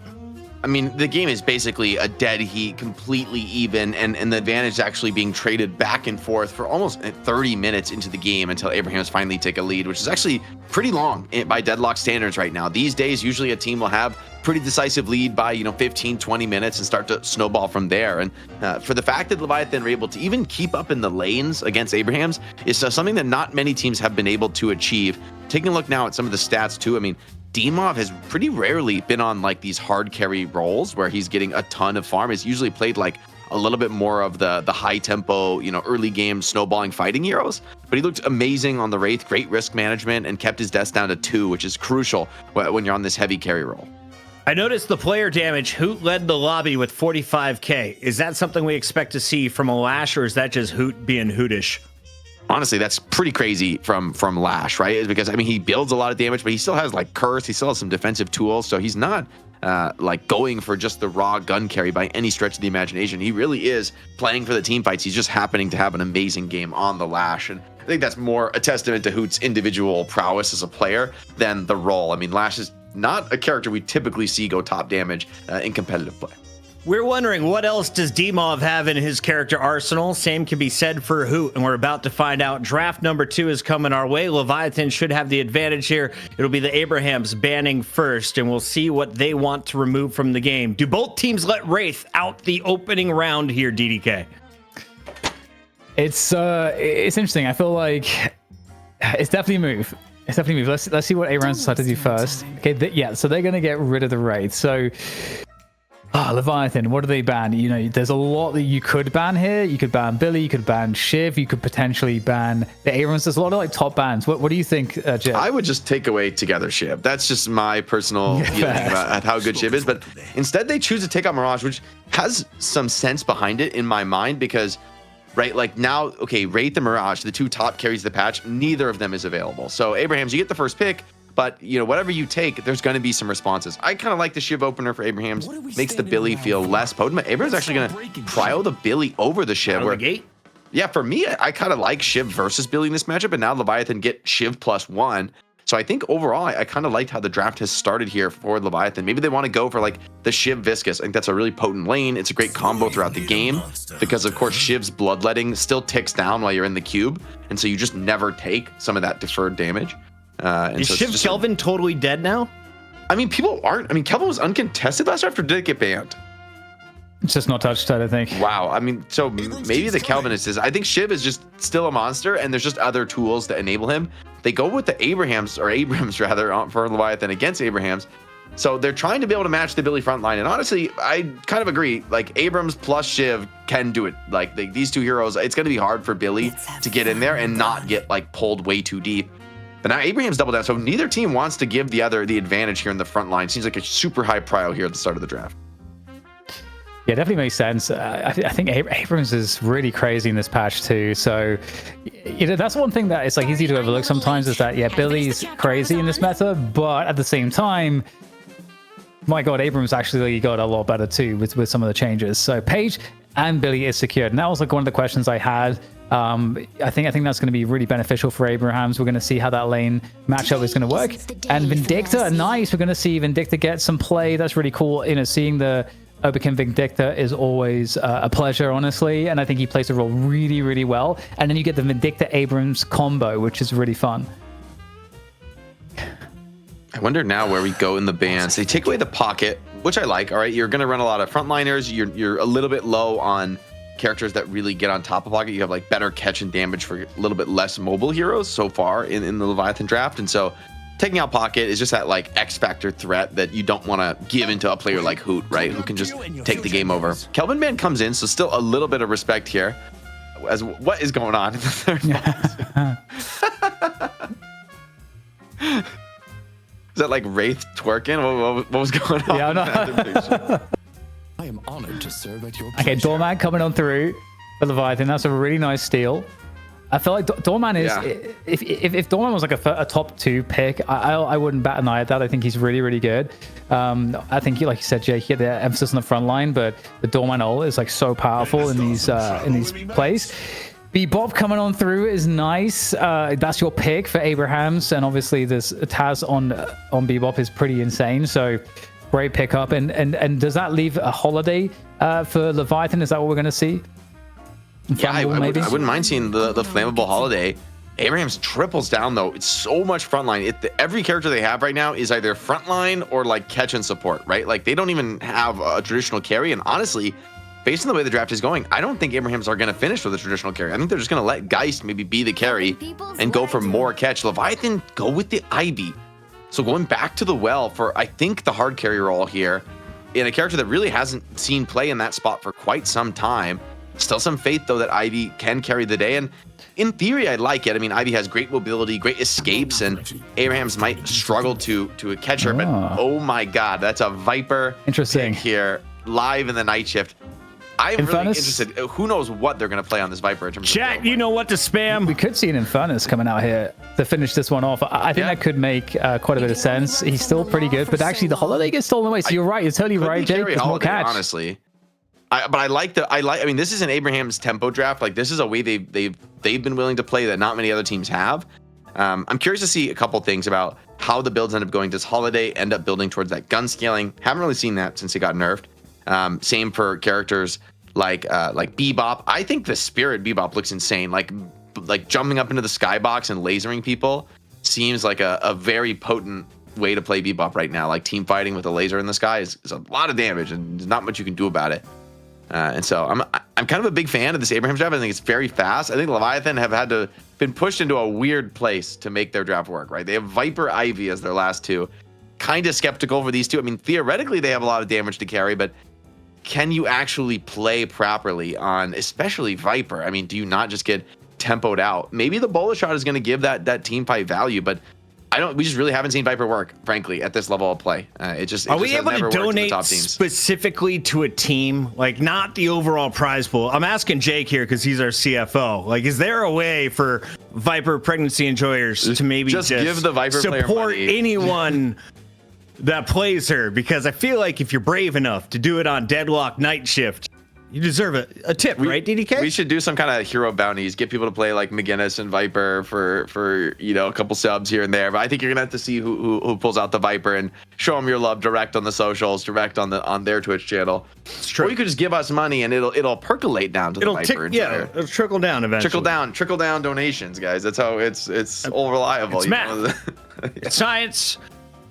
Much better vibes today here for episode 18. We love the love. Thank you for all the supporters. I was just scrolling through and our subs are popping off. We're at 701. We started around 620. So that's 80 subs already on the show. Over on YouTube, we are reaching some ridiculous numbers. We are peaking at 1250 so far for game number 1. Let's break that. Tell your friends. It's Deadlock Night Shift. EU Grand Final Game 2. Abraham's on match point. Okay, Viper gets picks, but I'm kind of scared for Viper's life expectancy, Jake, because, you got the Holiday Lasso kind of just going to wreck the Viper. Yeah. I feel like anything that really just, locks Viper down, obviously, is just insta-kill on Viper. And you got the Bebop hooks there as well, so, like, picks are plenty. It's going to be tough. Yeah, I mean, the tools exist to deal with the Viper, but as I think more about this draft, I mean, relatively speaking, you're a little bit light on control for Abraham. It's really just hook and lasso, and then Paige has follow-up, but Geist and Yamato have zero control, like of any kind. And Billy, it's just the ult. I mean, I guess the Rising Ram is okay, but I sort of can see the vision. I mean, I think Viper theoretically has like some of the craziest raw DPS in the game when you're just sliding forever and like all in on damage items. The key question in my mind is like, what's the build going to be for Empty Dreams? I mean, if they're picking this is obviously something that they've, practiced, they believe can work. And it's been a unique draft in which some of the top tier carries have been banned. But I mean, this is Viper being picked over Infernus. That is a bit of a wild moment here in DLNS history. Yeah, that's very true. One thing that we should say, actually, we didn't make the point with the Ivy, is that it's not just Ivy, but it's OC's Ivy, and nobody has come close to doing what OC's can do with Ivy historically. So the only thing with that though is that it does rely on OC's getting space. His team have to kind of win some of that tempo game to be able to create space for him to do what he does and basically dominate one half of the map. And usually it's going to be that side of the map where his opponents have the, if I'm not mistaken, have their farm is like heavier on their side, if that makes sense, because obviously the map is not like completely even. So it's pretty optimized. I'm just skeptical here, Jake, if he's going to be able to just farm like he can usually farm for free. Yeah, right. Like the Abraham's absolutely going to be putting the pressure on with the draft they have. They have a lot of that mid-game fighting tempo. I think I'm definitely going to be looking for around that time those investment spikes start to come out, where that's where it's almost the peak of this composition and where you want to start developing some kind of a lead for Abrahams. For Leviathan, it's about getting to that point in the game and being at least on equal footing, right? Being able to deal with some of these pushes coming in. You can't just cede the map to Abrahams as they start to deathball you down in the mid game. You've got to be ready to fight that, and it kind of starts in the lanes, right? The early laning phase, these heavy tanks, like, they're okay, but they really do need to get into a few items before they can really get in the mix and fight aggro. And Fremok on the Shiv, I think, has a lot of weight this game. Like, if he's able to have a great start and able to get like that max ult, get some of his damage online and start cleaving through the tanks, okay, maybe this just doesn't feel like that hard of a game for Leviathan. But if Shiv has a rough game and is getting just killed first in the fights, it's going to be a very different story. Well, first blood on first. All right, wait, hold on. Viper lane just we got to go over to the Viper lane. We got to let's see what's going on with Empty Dreams. We got a Viper participating in that first blood. Abrams Viper. I mean, kind of a nice lane, like a lot of damage, a lot of catch. He's doing a little aggro box run on Viper, stealing the enemy boxes after the kill. I mean, that's a really Page lane. That's fair. Yeah, it's not supposed to happen. But like the Screwjab dagger though, it kind of feels like it has the potential to be like a Shiv ult in some respects, you know, because of how it does more damage, the more health it's missing. It is like, it actually makes it like the most insanely powerful nuke. Sometimes you can do like 300 burst damage with it very early into the game. Billy getting in there, gets parried. Oh my god, wait, Viper, the damage is real. Empty Dream, yeah. Perfect parry so far. Not being baited into anything. But still, this is a Billy getting big melees with Wrecked on. Yeah, he's gonna have to. They're gonna have to chill this guy. There's no respect for him right now. Ooh, we get a heavy melee off. If they get that parry, it could have been okay. But now Billy dive in the tower. Uh-oh, it's all gone wrong. Nice attempt to parry from Empty Dreams. This time it doesn't work out. The trades are gonna be good. That parry just enough. But man, that is way too close for comfort. Billy is ridiculous right now. You can kind of see some of the logic as to why it makes sense because Billy doesn't die, but he will get lower on HP, and that makes him super susceptible to the Viper nuke with the Screwjab that lethal dagger. Poison. You could just get popped, right? When you get down that low, like, you know, that's true. I think Billy often clutches on low HP because people think they're going to finish him, but Viper is, of course, amazing at finishing low targets. And also, Fremok on the Shiv is crushing the game right now. I mean, he's leading the game. Like, this is, I think, the most important player to have a great game. Mid lane, though, is proving a little bit more scary. The hooks are coming in. Both players pushing each other under towers for now. And Ivy just trying to hold on to this Guardian, clear the waves. Yamato is just really aggressive with the build, with the playstyle, though. And there's also Taz and the V-Bob, so you have to put so much respect on these hooks. I just had a quick thought of self-awareness. Wait, hold the phone. Hold the phone, because in comes Demov on the holiday. We were talking about Demov being ZP's estimations of Demov couldn't be higher. He's basically called him the best player in Europe. So we'll see how he works on holiday, who is an insanely strong in terms of the playmaking options. It's going to be very exciting to see that play out. Flammable, I think, super important as well in the early game. Has already gotten a successful roam on the mid, now continues to come back. I mean, Fremont is happy to get some of the solo souls too, so it's letting Shiv continue to snowball and escalate their game. Now as buffs come up, this could be a key fight. Abrams and Viper both coming to bail this one out. Big commitment here in the side lane. Pinning the Page off that buff is huge. I believe Ivy was able to grab that movement buff, so it should be no problem to chase down this Page. She's juking well though, Saint. Hold on. Oh, ooh, a little bit of a flub movement over. Actually, Page might be able to get out of this unless... Okay, Viper. Surely this is enough. Page just trying to make what time she can, but it's kind of turning into a serious chase here. A little bit of Benny Hill music, but finally, eventually it will come down, and the flight should be enough to get away from Listic. Wait, no! The right click is good. Listic. Wow, what a follow-up shot there. Oh, it's like shooting clay pigeons there with the right click from the Yamato. That's pretty sick. Taz on almost no help. Those are some huge punishes. I mean, it looks like just some crazy movement from Saint, and it ends up actually mattering so much with the team there, ready to bail him out. Now lassoing Doorman deep. They just have the damage. Listic pops the all-in commits now, and OC should just have to run out of this one. What is going on here? Just stone farming through the window out to the high ground. I just had a thought. Is Deadlock Night Shift just the open beta waiting room? I mean, in fairness, all Deadlock is kind of the open beta waiting room right now. That's fair. Uh-oh. Billy, does he have the tankiness? Has the ult from Page. Surely if he could take anything, it would be this. It would be this moment. Viper running for the hills. How dare you attack a pregnant woman? Give her your seat on the train, Billy. Billy is a scoundrel, an absolute scoundrel. But he's got to be careful though. Again, like, I mean, getting low. Did Viper get forced off the lane? Empty Dreams did get forced back a little bit. Base, right? Oh my god, Yamato in the mid lane. I don't know about this Doorman. Oh, wait, the cart under tower. It's not quite enough though. It doesn't pull Dimov through, it seems, to get back under tower. Nice attempts though from Obikim. But they're just taking big hits from Listic in exchange for that kind of a play. Fun early game so far. Catch though onto the Vindictor. Flammable goes down. And it's actually a Flammable on the Vindictor instead of Obikim. So that's actually a surprise to me as well. Obikim on the Doorman. I think that's... Doorman's a hero though. I think that a lot of players are starting to play more and learn. Here comes Shiv though. Fremont, he has these executes online. You got to be so careful getting low against him. No swap for Geist, but he just takes a lot of poke on that Shiv. Bebop kind of sends him packing with that full spirit investment.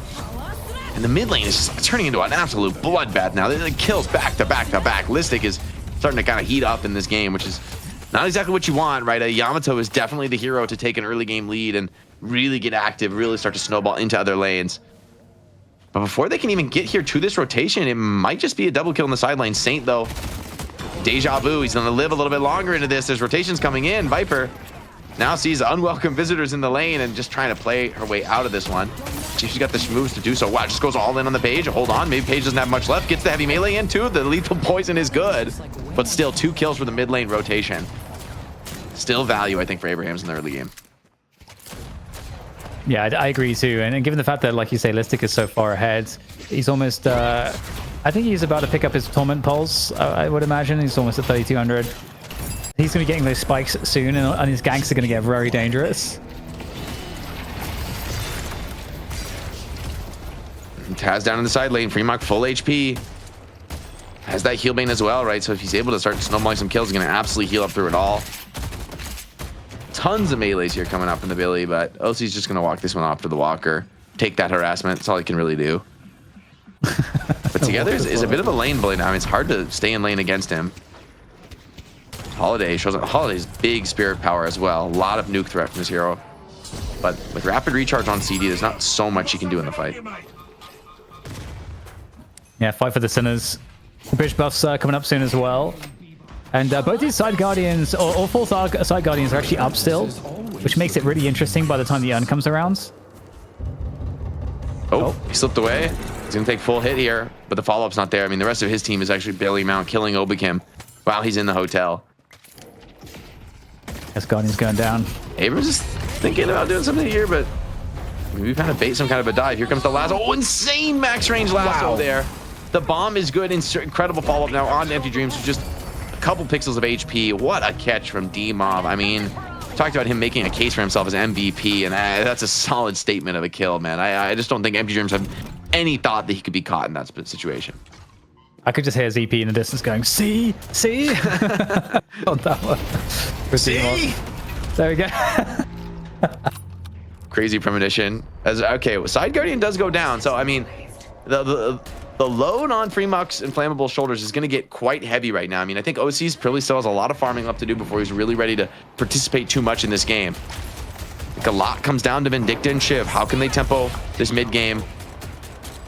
Fighting a Geist here, trying to just bully Hoot out, but I mean, Hoot's getting the farm. I don't think he feels bad about solo defending this lane. I just don't know that a Walker push is realistic at this moment. So game is starting to look pretty difficult right now for Leviathan. They're pushing a side lane, but a big rotation coming in once again.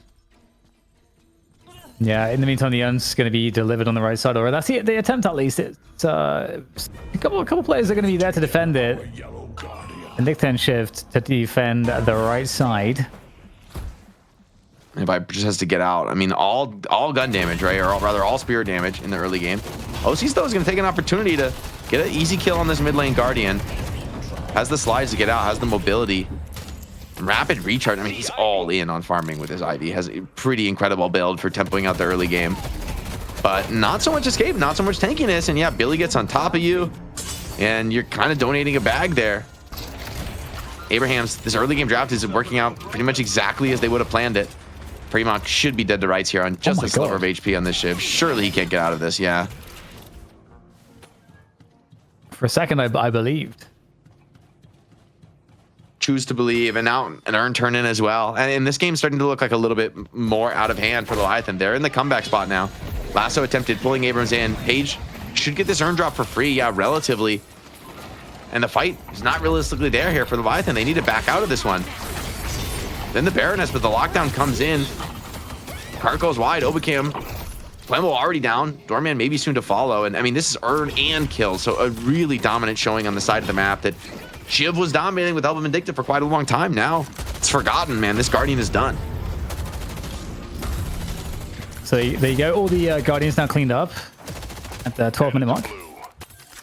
Who's ready for a ride? Definitely much more consistency around Guardians getting taken down with the way the resistances work now. On the Guardians, the way it ticks down over time. I mean, the farm speed on his Ivy is pretty absurd, though. I wonder if he even goes Tesla bullets with this build. I guess he does, yeah. He's got the pre-purchase on. So I will say, I mean, I think OC's actually is going to farm to a heinous level in this game if he's able to just have the space and time to do it. The key question is, can Fremont and Overseas hold down the front line until that time? Can Empty Dreams be like that early to mid game carry on the Viper that keeps these fights going? Chain on the Bill, he's happy to fight the ship for now. I don't think he wants that smoke. There's way too many players now turning up in the mid lane. Could turn into a major team fight, though. Abraham's bringing numbers of their own. Big fight in mid with Hyper Beam over the top there. That's going to disperse the rest of the Leviathan squads. They're going to fall off of that one. Got to respect the Hyper Beam, man.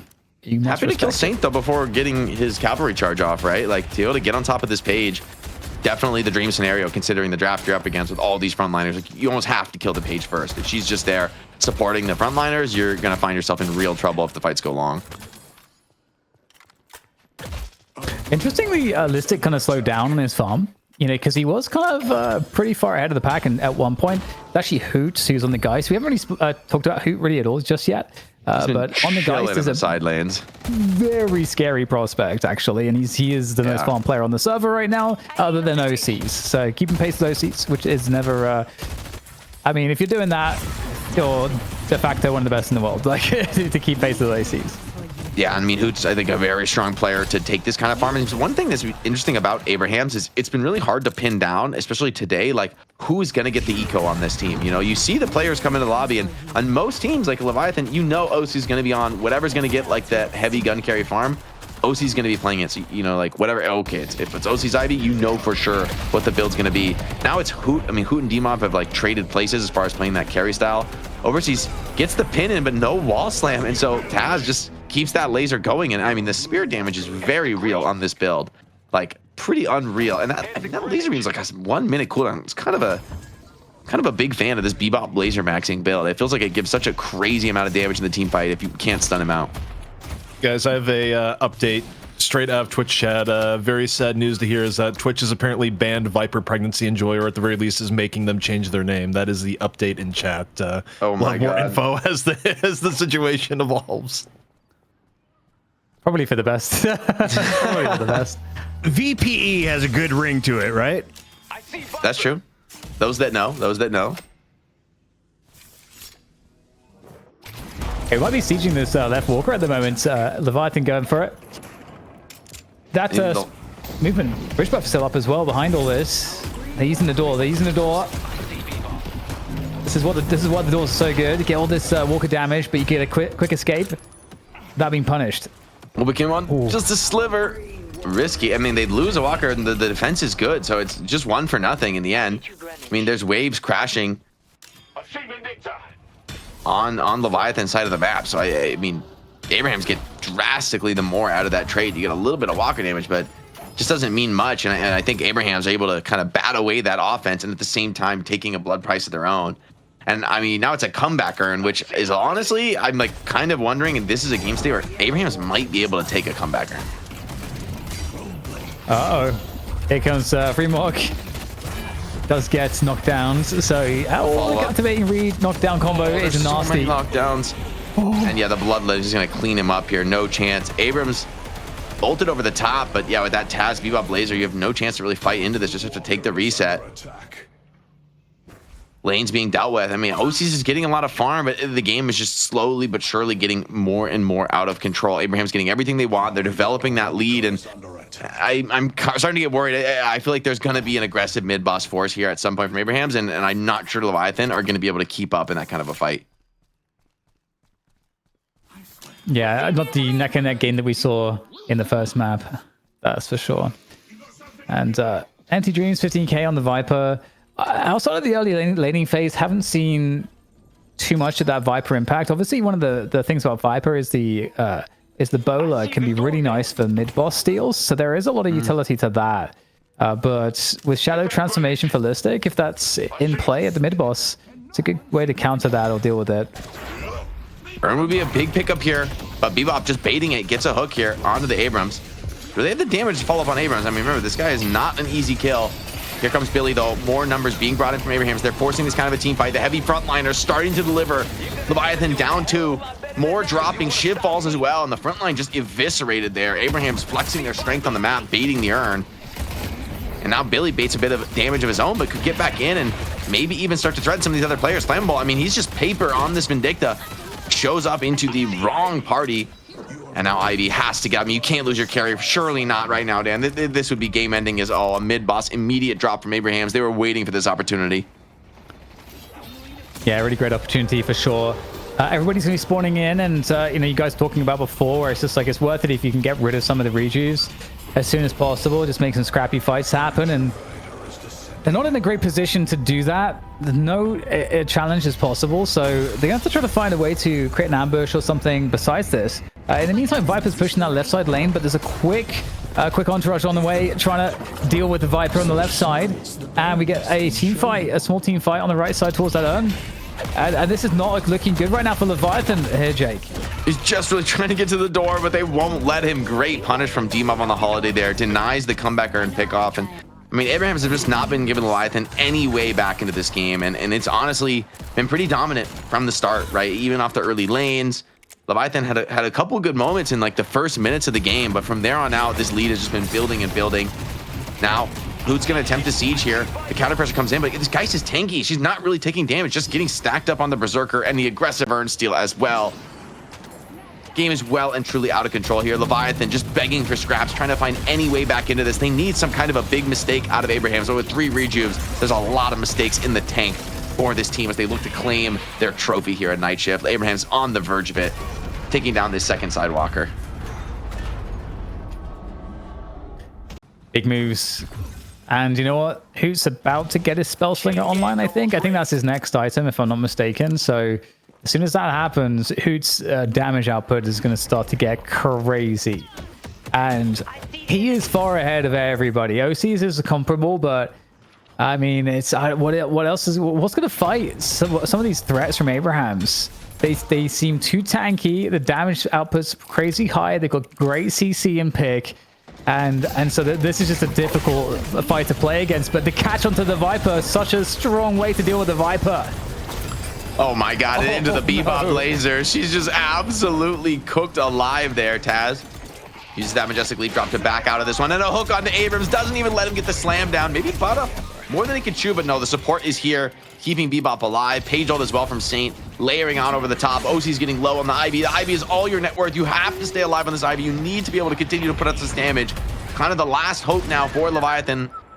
Snipe goes wide from Flammable. No chance to catch in the mid lane, and it seems like a chase down. Yeah, OC's surely dead to rights. It's a painful pause for OC's. And I think, frankly, he's got to contemplate his demise. I wonder what the items are looking like at the moment. I mean, obviously now there's a 30k deficit for Leviathan, but I mean, the problem is that Ivy comes online a little too late. Like, you know, okay, so OC's has capacitor. He's got damage.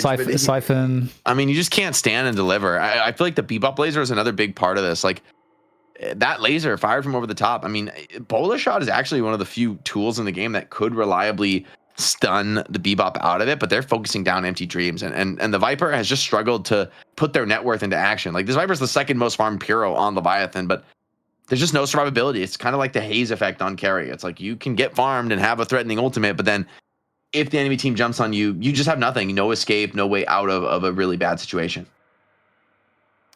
Yeah, that's a great way to put it in. I think that's one of the reasons why the Abraham's roster looks so menacing, because the damage output on top of the tankiness is pretty ridiculous. Like, they don't have any survivability issues. That's like the furthest thing from an issue for them. But the draft overall doesn't have any inherent weaknesses like that.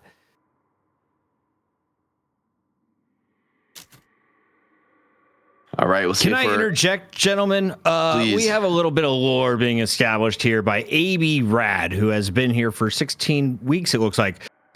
First of all, he just realized, wait, chat, banning Viper pregnancy is just like the birth of our Lord. Twitch pretty much saying there's no room at the inn. Therefore, Viper's child is our Lord. Holy crap. So Viper, it's like this is a religious awakening here on the night shift is what because what we're Twitch saying. It's what's possible. Banned the word pregnancy, therefore Viper is no longer pregnant, so a miracle child will come to the world of Deadlock night shift. At Viper, and you can choose whether or not to support them. Somebody in the chat, we've got at Viper pregnant enjoyer, so we're developing here. We've got options. Viper eating for two is my favorite so far. YouTube, feel free to chime in on this. If you got something better than that, Viper Pregnancy Enjoyer has officially been banned as a username on Twitch. It's a sad day. It's a sad day. Get your 07s out in chat, guys, because a lot of love. But clearly there's a lot of love for the Viper Pregnancy Enjoyer. Empty Dreams on the respawn. This is not a safe place to birth a child here on the cursed apple. It's not. This is not a spot for you. Yeah, it's not a spot. Not with Yamato, Geist, Billy, just absolutely running it down. It's not the village I want to raise my kid. No. I mean, Yamato does not know how to raise a child. Like that's not happening. We got the Independence Day lasers Billy from Taz as well. Chill. I feel like Billy could be kind of like that punk uncle. You know what I mean? He could be like kind of cool, low key. But Yamato, that's always like, worried about him. Yamato is gonna kill your child. It's just straight. No trust. Not that we're talking about characters abducting children, but if there was one, would it be Ivy who just flies away with your child, or is it Doorman? Doorman is actually the lore on Doorman is kind of disturbing. Doorman's like not a human, you know. The human is a costume. It's a disguise as Doorman. So I think Doorman also do not let Doorman take your child into the hotel dimension. Bebop's a cool guy though. I feel like the vibes on Bebop, like people love to hate Bebop, but Bebop's a cool guy. I feel like he's like, Dan, a nice guy. You know, he's trying to help somebody, right? With his wish. 100%. And you know, he's gonna look after you like the Iron Giant did.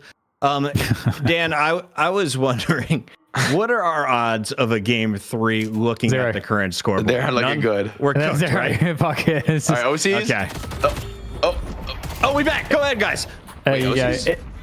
It actually lived a little bit. Can get a fly off? I don't think so. Yeah, the follow-up is just too good. Stopping for the flies. A death sentence there, and It's the yeah, two DB Regi picked up by crystals, Page. Yeah, it's hard to 40K see the way ahead. back in.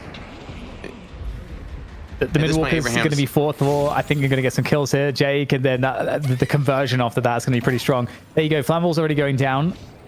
Looking to still threaten the urn. Like, Empty Dreams He's is gonna like start trying to meleeing defend the that walker with potentially, an urn on but his back. Like we're in that type of a game here. Dan is absolute aggression here. Hoot on the Geist, no fear. Doesn't have swap and no warpstone either, but just the damage is good enough, man. And Lizard's able to kill Overseas somehow.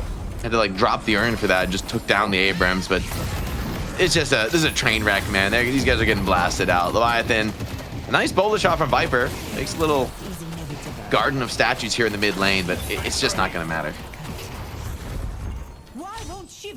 there we go. And now they can go get their items. So, okay, Spellslinger's next, I think, here for Hoot.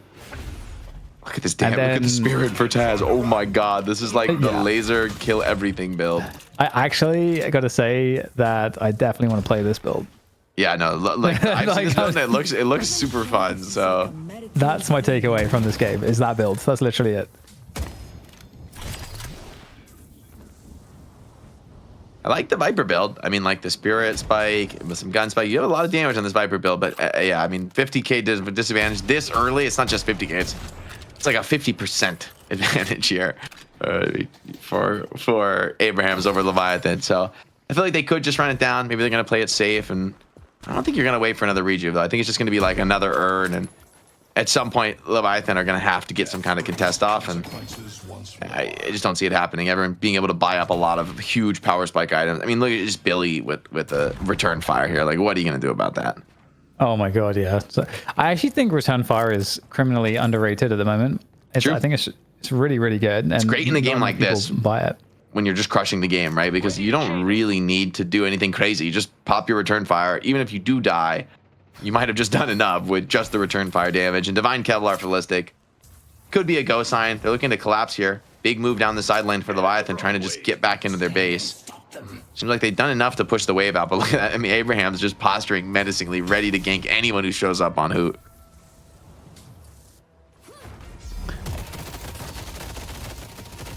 OC's desperately trying to eke out some more farm.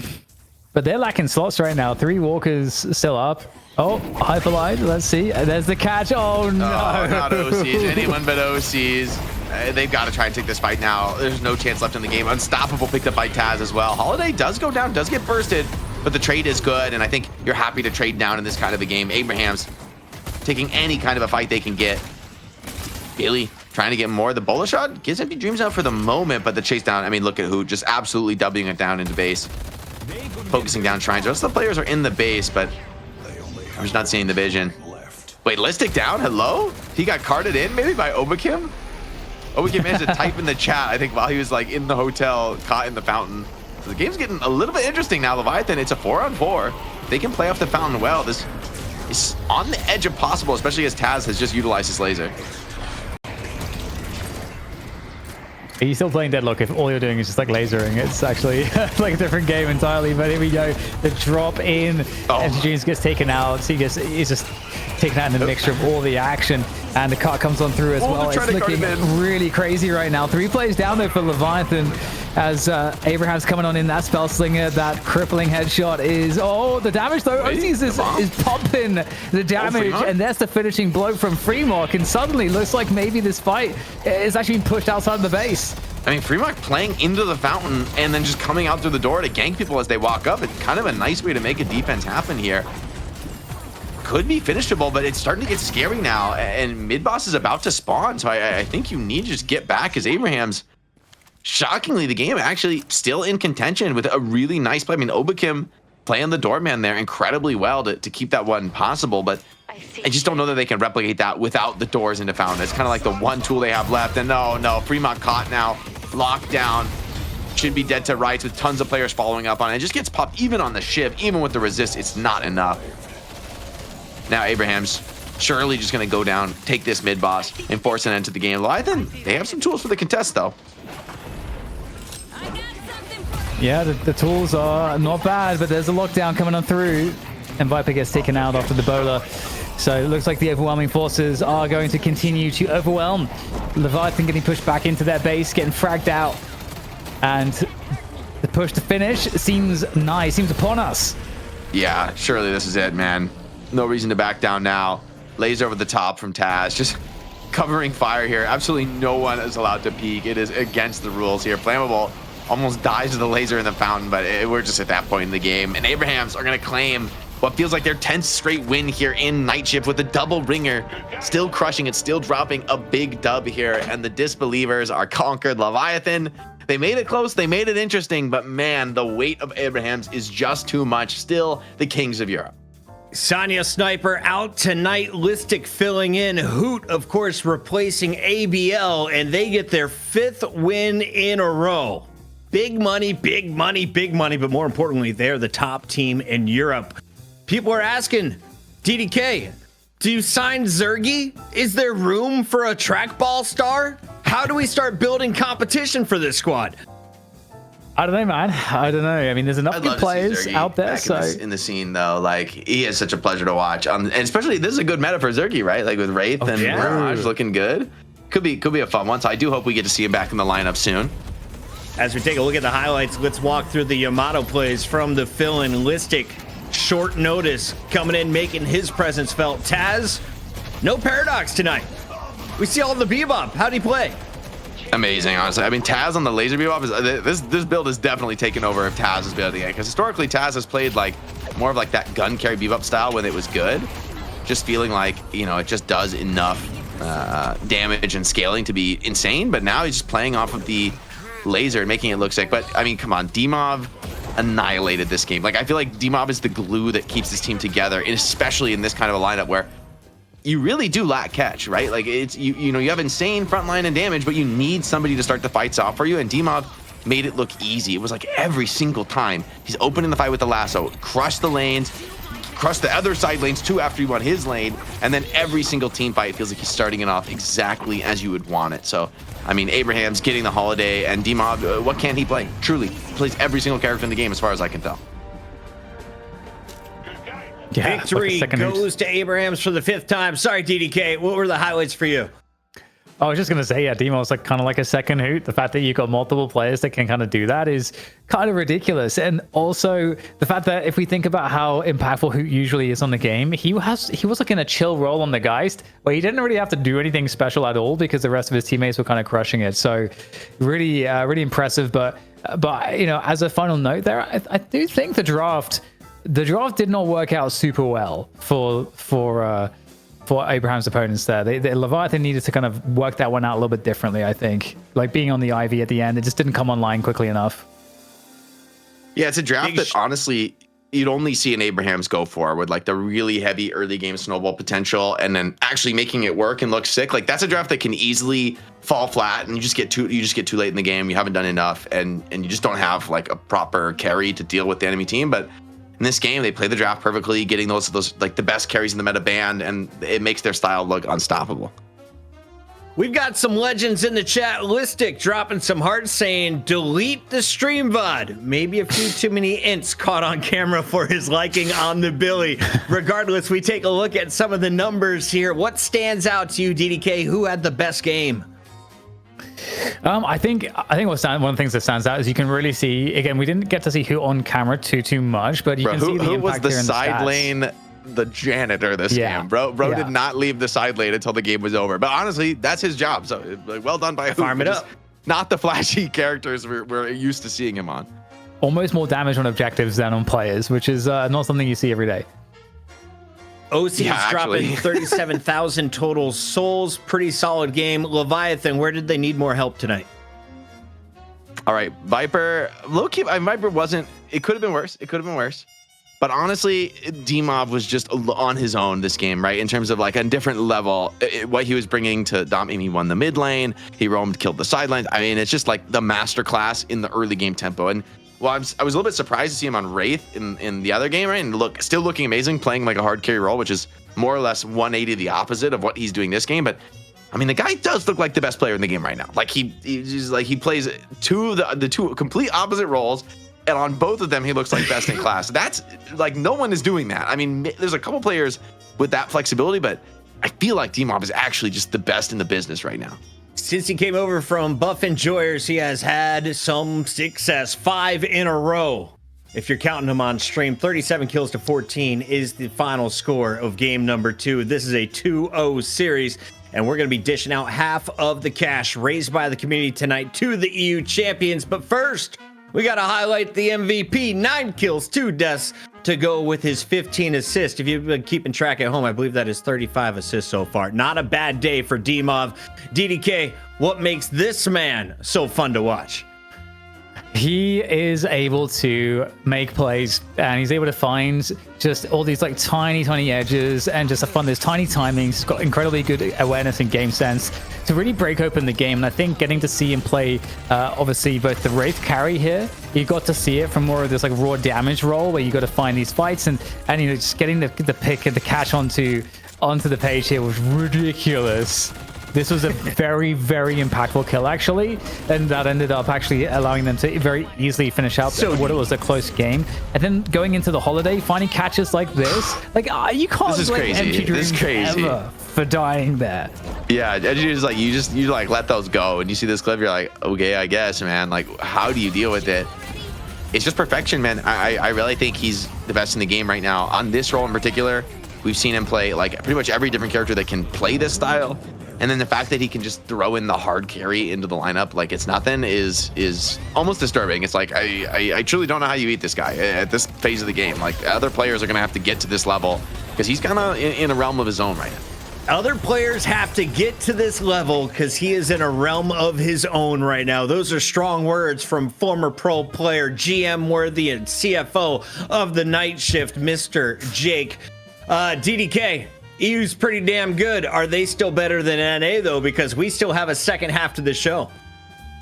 Hey, you know what? Like, NA's been getting way better, and their scene's way more consistent too. And so, what used to be like kind of like sometimes you just say you want to just given that you'd always get Hydronation winning. Now we get to see like really good players play with way more experience playing, top flight, like actual match Deadlock, and it's going to be good. It's usually, I think right now, actually, we've been going through an era where the NA broadcast delivers the tightest games. This was kind of an exception, seeing that first map be so close with Leviathan and Abrahams for the EU's like portion of the broadcast. So I'm pumped for that.